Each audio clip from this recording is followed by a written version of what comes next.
Bourgogne-Franche-Comté, il y a 6 centres d'information et de recrutement des forces armées. Donc Belfort, Besançon, Auxerre, Mâcon, Nevers et Dijon, bien sûr. Donc dans certains centres, il y a aussi l'armée de l'air et la marine. Mais là, principalement l'armée de terre dans les 6 centres. Et voilà, nous recrutons. Ah ouais, Donc, c'est le moins qu'on puisse dire. et nous Hervé. formons. Voilà. 800 emplois d'ici la fin de l'année. D'ici la fin de l'année, sur la C'est à peu près Bourgogne-Franche-Comté. le rythme annuel, entre 800 Voilà, à et peu 1000 près, voilà. Normalement, le rythme En ne devrait pas Bourgogne-Franche-Comté, changer. hein. En Bourgogne-Franche-Comté, le rythme ne devrait pas trop changer. Après, bon, le chiffre peut fluctuer en fonction des besoins nationaux. Voilà, donc, et en Mais fonction aussi des jeunes qui candidatent, en fonction de leur dossier, leurs compétences, leur appétence. C'est considérable. Avec nous, il y a forcément des parents, des grands-parents, probablement aussi, je l'espère, des jeunes qui se disent, tiens, pourquoi pas moi? Alors, quels sont les critères de recrutement dans l'armée? Est-ce que c'est moi qui fais la démarche? Comment ça se passe? Alors la démarche, déjà, il y a le site internet s'engager.fr pour candidater et déjà prendre un pré-contact et on convoquera le jeune sur appel téléphonique afin d'avoir un entretien avec un conseiller en recrutement qui va le suivre du début à la fin. Donc les conditions sont simples, c'est de 100 diplômes à Bac+5 pour un engagement donc, de 17 ans et demi jusqu'à 32 ans, mais on propose aussi des formations de préparation militaire découverte, donc qui durent des stages d'une semaine pendant les vacances scolaires pour découvrir un peu notre monde. À partir de quel âge, ça? À partir de 16 ans. À partir de 16 ans, 16 ans et demi. je peux mettre mon fils ou ma fille. Voilà. Fils ou fille, enfin voilà, des garçon personnels ou fille. féminines. Voilà, il y a la mixité dans les armées, donc c'est prévu pour ça. Donc ça permet de découvrir déjà le monde militaire pendant 5 jours, porter le treillis, manger des rations, faire quelques activités militaires. Je vois votre voisin qui sourit parce que... Est-ce que vous l'avez faite, cette préparation militaire, Antonin? Oui, tout à fait, à l'âge de 16 ans, dans un régiment d'artillerie près de Lyon. Ouais. Oui, oui. Et pour vous, votre engagement, ça s'est passé comment? C'était obligatoire, vous vouliez vraiment être Alors, dans l'armée? J'ai toujours eu le désir de devenir militaire. Je pense que c'est par rapport à l'éducation que j'ai reçue et la fierté par rapport à mon papa qui a effectué son service militaire. Et donc, tout jeune, dès l'âge de 10-12 ans, je commençais à enfiler le treillis. Et après, oui. à chaque étape, j'ai voulu m'engager, donc par une préparation militaire à 16 ans, un engagement de réserviste opérationnel dans un régiment près de chez nous à Auxonne, et puis à l'âge de 18 ans, dans l'armée d'active, pour en faire mon métier. D'accord. Je regarde notre ami du Yoga du Rire qui sera avec nous pour une démonstration d'ici quelques minutes. Vous avez fait votre service militaire parce que vous êtes de la génération de ceux, moi le premier, hein, qui avons fait peut-être le service militaire? Oui, tout à fait. J'étais dans la marine nationale, à Aspreto, en Corse. C'est un excellent souvenir ou pas? Oui, c'est une belle expérience. Enfin, c'est une expérience. Voilà, c'est un excellent souvenir. Non, je dirais pas ça. Enfin, c'est une expérience. Moi, j'en garde un très bon souvenir, perso. Alors, peut-être que tout le monde s'en fout, mais moi, je vous dis que ça s'est très bien passé. Voilà. Pour vous, Antonin Smorto, ça s'est tellement bien passé que vous en avez fait un livre, L'engagement. Bon, alors, pourquoi? Pourquoi? Parce que déjà, à l'âge de 9-10 ans, en classe de CM2, j'ai eu des difficultés, donc j'ai dû aller consulter une orthophoniste. Et c'est d'une part pour me prouver à moi que je suis sorti de ces difficultés-là. Et le sujet qui est l'armée, eh ben, c'est parce que c'est ma fierté de servir. Et je voulais que cet écrit serve. Et donc les bénéfices du livre seront reversés à la cellule d'aide aux blessés de l'armée de terre pour soutenir nos familles et nos blessés qui reviennent d'opérations extérieures traumatisés ou blessés. En tout cas, c'est une belle revanche sur l'orthophoniste. Hein, Tout à fait. parce que, adjudant-chef, vous en recevez, vous, de temps en temps, des jeunes comme Antonin, encore une fois, filles ou garçons, qui peuvent avoir des difficultés, alors d'élocution, d'écriture, que sais-je encore. C'est compliqué, parfois, de dire à ces jeunes, c'est pas possible, ou alors ça sera possible plus tard? Alors rien n'est impossible pour un jeune qui veut candidater, qui veut rentrer dans les armées. Nous, on l'accompagne, ça fait partie d'un projet professionnel donc d'un jeune candidat. Nous, on voit son projet professionnel en fonction de son envie. On fait passer des évaluations, mais tout le monde peut y arriver. Après, on a juste, par rapport aux évaluations, le projet professionnel en accord avec le candidat. Donc il y a toujours un emploi à pourvoir ou une compétence que la personne peut ignorer d'elle-même. Et nous, on peut détecter certaines compétences. On le disait, environ 800 emplois en Bourgogne-Franche-Comté. Ça représente beaucoup de métiers. Quels sont les métiers qui aujourd'hui recrutent dans la région, dans l'armée de terre? Alors, on a 300 spécialités différentes parce que le seul métier, c'est le métier de soldat. D'abord, on s'engage pour être soldat, donc au service de la patrie, au service de la République.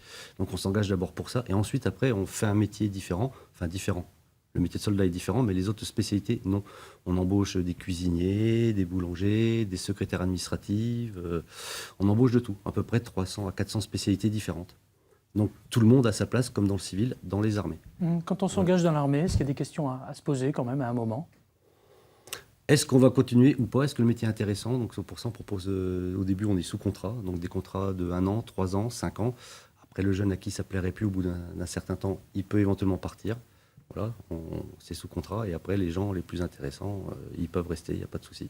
Antonin, j'imagine que vous, l'avenir, vous le voyez dans l'armée? Oui, tout à fait, je souhaite faire carrière. Ouais, les questions que vous vous êtes posées quand même au début, parce qu'après tout, ça aurait pu ne pas vous plaire.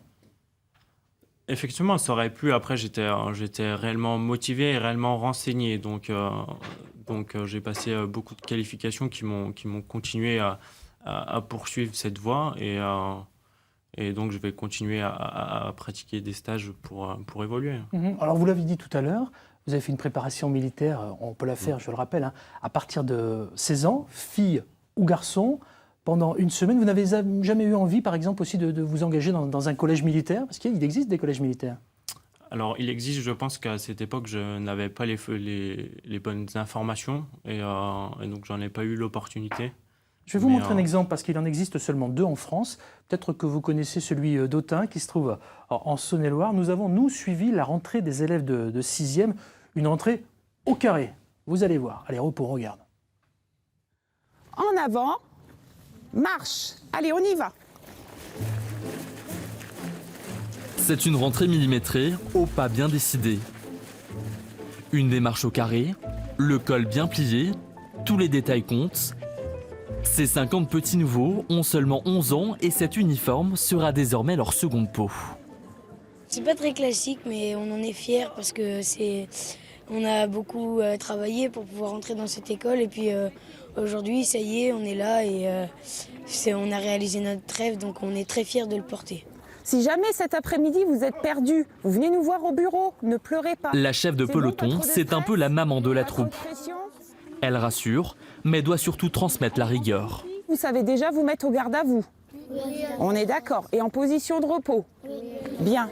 Le rythme est compliqué, hein, 6h30 du matin debout, jusqu'à l'étude du soir, jusqu'à 19h. Donc c'est des grosses journées. Donc au fur et à mesure, ça va venir, ça va rentrer dans 3 semaines. Il n'y a pas de souci, ils vont déjà connaître tous les rouages de l'établissement. Aux portes du Morvan, le collège militaire situé en contrebas de l'emblématique lycée est un établissement quasi unique et très demandé.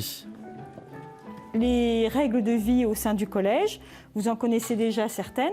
Ici, quasiment seuls les enfants de militaires et de fonctionnaires peuvent avoir leur chance. Les élèves viennent ainsi de toute la France. C'est le cas d'Eta, originaire de Lyon. Mon frère est allé visiter et il m'a raconté, ça m'a plu. Et je trouve que c'est mieux que les autres collèges pour la réputation. C'est mieux pour apprendre à travailler et parce que les études y sont dirigées. Tous ne rêvent pas d'être militaires, loin de là. C'est simplement suivre une scolarité un peu autrement. C'est la cohésion, le respect. Beaucoup d'insistance sur le respect. Alors le respect bien sûr de l'adulte, des consignes, mais le respect aussi entre eux. Donc il y a souvent un important travail qui est fait. Loin de leur famille, les élèves sont ensemble 7 jours sur 7, 24 heures sur 24. De quoi renforcer l'esprit de groupe. Je suis fils unique et moi j'ai toujours voulu savoir ce que c'est qu'avoir un frère, une sœur. Être ici, ça me fait penser à ça. Les parents ils vont beaucoup nous manquer, mais au moins d'un côté c'est positif parce que ça nous rapproche de la maturité. Depuis 2 ans, cette école de l'excellence affiche un taux de réussite de 100% au brevet des collèges. La discipline, 7 jours sur 7, 24 heures sur 24, l'engagement finalement c'est comme à l'armée, Antonin? Oui, tout à fait. Je pense que c'est une très bonne démarche pour les jeunes et si ça peut les aiguiller vers une carrière militaire. Justement, qu'est-ce que vous dites à ces jeunes qui peuvent être avec nous, ces parents qui nous écoutent, ces grands-parents qui sont devant leur écran de télé, qui se disent tiens pourquoi pas mon fils, ma petite fille Moi je les encourage à s'engager. En revanche, je les encourage aussi à bien se renseigner et à prendre tout en compte parce que des fois, on peut vouloir s'engager et choisir un régiment parfois très loin de chez soi. Et après, on peut se rendre compte que la vie familiale est un peu compliquée. Donc, si on est décidé à s'engager, on se renseigne bien, on fait tout le parcours de recrutement qui est indiqué dans le livre et qui, je l'espère, pourront les aider. Et puis après, on se lance dans une belle carrière. Bien se renseigner, ça veut dire, adjudant-chef Hervé Carnel, c'est pousser la porte d'un CIRFA, vous l'avez dit, en Bourgogne-Franche-Comté, il y a plusieurs bureaux. C'est avant cela, aller faire un petit tour sur Internet, s'engager.fr, pour retrouver effectivement toutes les carrières qu'on peut embrasser. Là, on parle de l'armée de terre, c'est un exemple, mais il y a l'armée de l'air, il y a la marine, voilà, il y a toutes nos armées françaises, et ça représente des centaines d'emplois, on ne le dira jamais assez, en Bourgogne-Franche-Comté, c'est absolument considérable. Le conseil que vous donnez aux jeunes qui sont avec nous qui n'hésitent pas à franchir le pas, au moins pour se renseigner, se faire évaluer, donc ouvrir un dossier, candidater, se faire évaluer et mettre en relation leur projet professionnel et la formation qu'on peut leur proposer pour trouver un métier et après quitte à quitter les armées plus tard et le refaire dans le civil derrière. Et puis, il y a toujours le fameux bon plan. Moi, j'ai passé mon permis de conduire comme ça, dans l'armée, parce qu'on le sait tous, c'est compliqué aujourd'hui de passer, par exemple, le permis de conduire. Est-ce que, par exemple, si je viens vous voir, que je suis sélectionné, que je vais faire mon premier contrat, je peux à un moment dire, dans la balance, tiens, j'aimerais bien passer mon permis de conduire. Ça fait partie des petites choses en plus qu'on peut avoir ? Ça fait partie des petites choses en plus, tout à fait. Le permis est toujours d'actualité dans les armées. Bon, il y a certains postes où on engage déjà avec le permis, et d'autres, on peut leur offrir l'opportunité de passer le permis de conduire, à la fois véhicules légers et les plus hauts gabarits.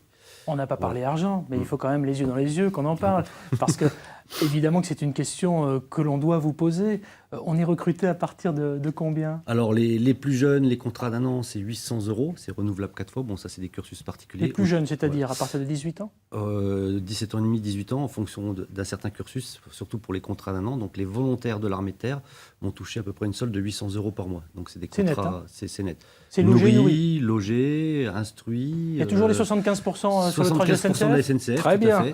Voilà, 45 jours de congé. Oui, aussi. c'est important. Voilà. Après, le contrat classique, donc militaire du rang, donc engagés volontaires de l'armée de terre, ils vont toucher 1 280 € net. Et après, les sous-officiers, 1 350. Voilà, et en puis début ça de carrière, et ça continue à évoluer au fil des mois, au fil des années. Eh bien, nous aussi, on va